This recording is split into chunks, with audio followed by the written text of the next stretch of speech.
What is up, guys?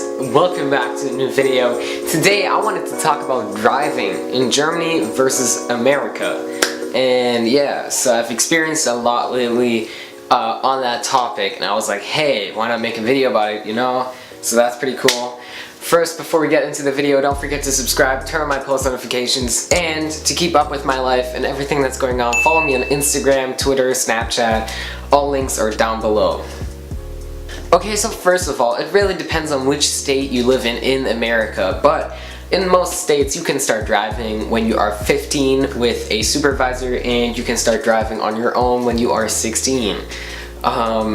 What you have to do to obtain that privilege is you take normally it's 60 hours of driver's ed in a classroom, or it's like an active course, and you take tests and you do that, and it's hell. It's not nice at all. I had to go through it. It was one of the worst times of my life because it's literally just sitting there. Most of driving is literally just common sense. I'd say that everything that is 85% is probably common sense, maybe even 90. Really depends on everything, but yeah, mostly is common sense. And then after that you take a driving test, and that's pretty much it. So what you do is, after you have that, which is like getting to learn that stuff at school in like a driving like specific course for driving.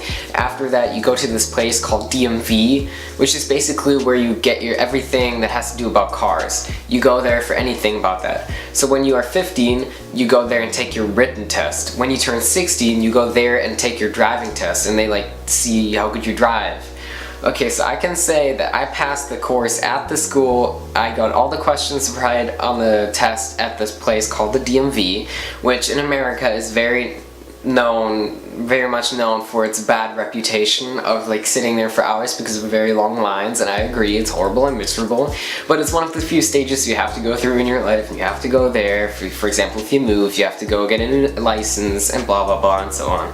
And that's pretty much it. So it's basically just 15, get the written test, and then when you're 16, you get the driving test, and that's basically it. And then you can just drive forever, I guess, until you like do bad stuff on the road, and then your license gets revoked. But that's different. In Germany, you have to wait until you're 17. I heard late 16s, like when you turn 16 and then turn 17 soon, that you can start learning that. And you can get a license where you need a supervisor, and then when you're 18 you can start driving alone. So the costs to obtain that in America, a course costs about $70, and then the license itself costs about $20. In Germany, I think it's about that you have to pay a total of like 2,000.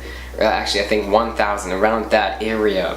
I'm not sure, I think it depends on where you take it, but I think it's in that area of how much it costs. Yeah, that's a lot of money.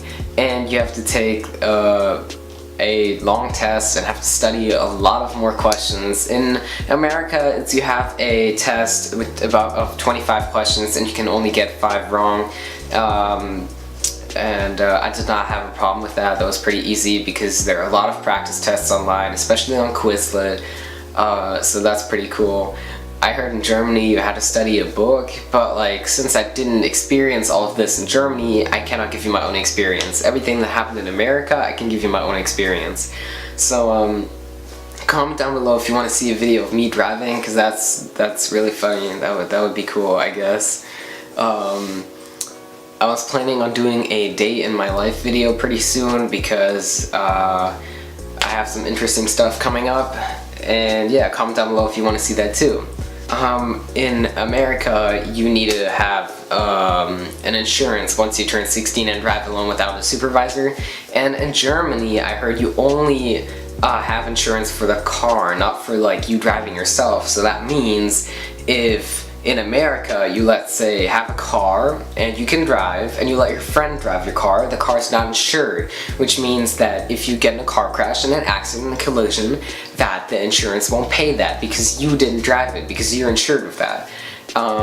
And in Germany, it's like that the car is insured, so if the car gets damaged and it doesn't matter who the driver is, that then it just gets repaired and the insurance like helps out. But that's pretty interesting. Overall, I think it's a longer process in America, but I'm just speaking from my own experience, that you have to take like a classroom time. It's like 60 hours, and you have to do behind the wheel lessons where it's like where you drive. And then you take a written test, and then a year later you take a driving test. I think that that's a pretty dragged out, a long process compared to in Germany, where you just take your lessons, the driving lessons, then the test. Actually, it's probably just the same. It just seems shorter, I guess. Yeah. Thanks for watching, guys. If you enjoyed this video and want to see more, then leave a like. Don't forget to subscribe, turn on your post notifications, and to keep up with me and everything that's going on in my life, you can follow me on Instagram, Twitter, and Snapchat. All links will be down below. So yeah, I will see you in the next video.